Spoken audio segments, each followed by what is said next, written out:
Pour ça, je vais dans Apocalypse chapitre 2 au verset 9 qui dit « Je connais tes œuvres, virgule, c'est l'ange que la personne du premier-né a envoyé pour annoncer la parole. » Parce que vous pouvez aussi voir dans Apocalypse chapitre 22 au verset 16 qui dit « C'est moi le premier-né qui a envoyé mon ange pour vous attester ces choses. » Donc, Apocalypse chapitre 2 verset 9 « Je connais tes œuvres et ta turbulence et ta pauvreté. » Entre parenthèses, bien que tu sois riche.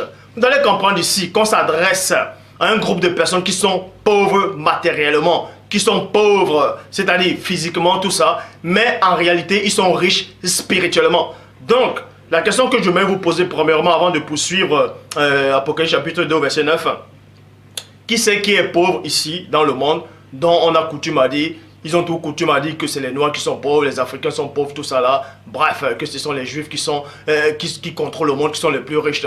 Donc vous voyez ici que cette parole-ci ne s'adresse pas à ceux qui se donnent le nom des Juifs, mais à ceux qui sont véritablement pauvres. Vous voyez, mais qui sont riches spirituellement. Je répète, Apocalypse chapitre 2, verset 9. Je connais tes œuvres et ta turbulence et ta pauvreté, bien que tu sois riche.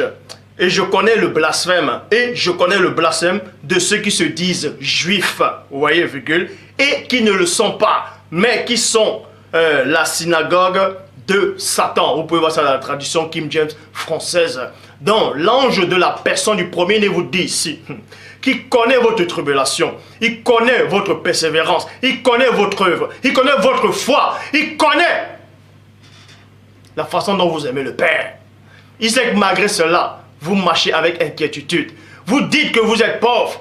Vous enviez les autres. Ceux qui se disent juifs et qui ne le sont pas. Ils sont une synagogue de Satan. La synagogue, c'est comme un temple. Vous allez considérer que c'est comme un temple. Et le temple représente quoi? Le temple représente le corps de Satan. Et ils font partie de ce corps, de ce membre. Pour ça, il est dit, je repars dans la Bible de Jérusalem qui dit, je connais tes œuvres, tes épreuves et ta pauvreté. Tu es riche pourtant, et les diffamations de ceux qui usurpent le titre de juif, une synagogue de Satan plutôt. Donc on vous apprend ici, d'Apocalypse chapitre 2 au verset 9, qu'il y a des gens qui se donnent des titres de juifs, des gens qui se disent juifs, mais qui ne le sont pas. Nous allons donc voir durant l'enseignement, c'est quoi un juif, l'origine des juifs. Qui c'est qui se donne le titre des Juifs? C'est quoi véritablement un Juif? Vous voyez? Pour ça, je vais dans Apocalypse chapitre 3 au verset 9, dans la Bible de Jérusalem qui dit « Voici, je forcerai ceux de la synagogue de Satan qui usurpent la qualité de Juifs, les menteurs, oui, virgule, je les forcerai, c'est dans le futur, je les forcerai de venir se prosterner devant tes pieds, à reconnaître que j'étais aimé. » Donc vous allez comprendre ici, durant l'enseignement, que ceux qui se sont auto-proclamés juifs, c'est-à-dire peuple de Dieu, ont vu qu'il y avait déjà un peuple de Dieu qui existait déjà dans l'Afrique ancestrale.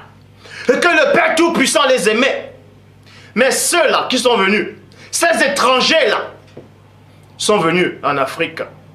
Ils ont vu qu'en fait, Dieu aimait ceux, c'est-à-dire le premier peuple originel.